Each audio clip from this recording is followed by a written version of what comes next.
Well, I wanted to do another painting on whiteboard, and I wanted to try a new technique, well, new to me anyway. So that's what I'm doing here. I thought I'd show you a little bit about what I did. I really like working on whiteboard.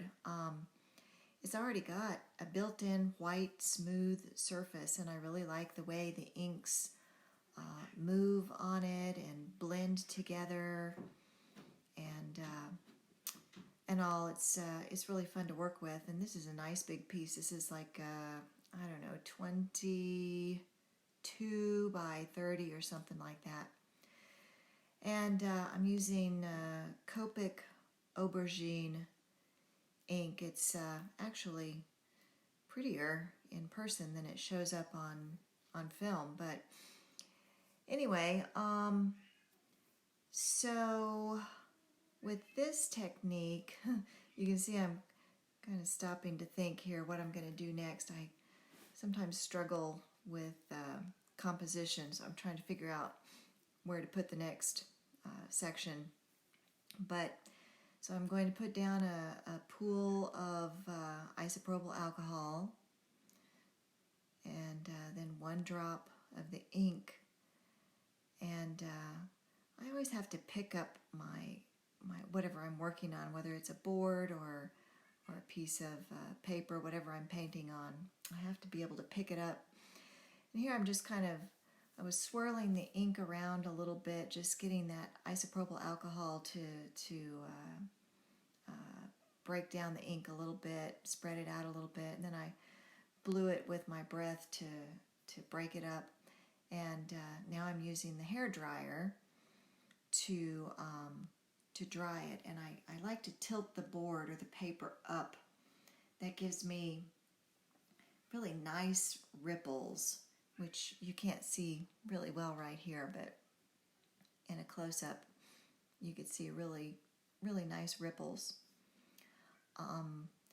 One thing about this is a fun technique. Like I say, it's not new to me. I mean, it is new to me. I've seen people do it, but this is the first time I've tried it, and it's really fun.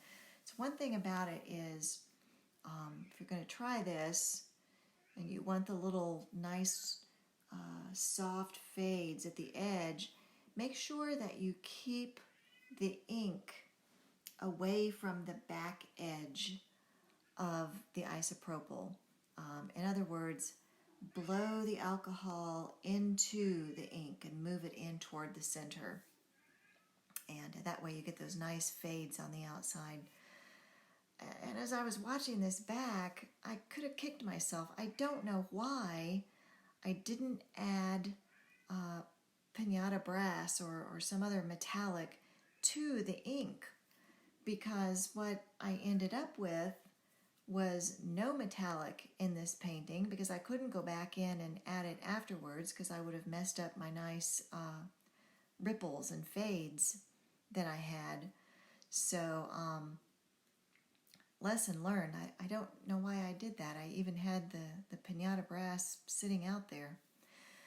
But another nice thing about working on whiteboard is you can just wipe it clean, and it wipes clean, white as can be.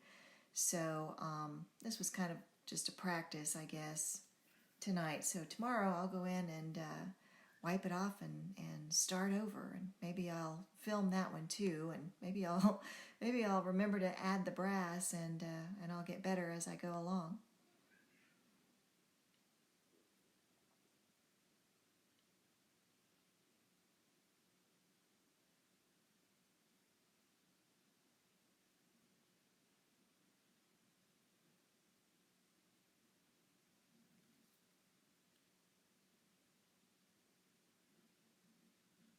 I did some other weird stuff to this painting after I stopped videotaping it too, and I just made it look weird. I added some weird colors, so I'll do it over tomorrow.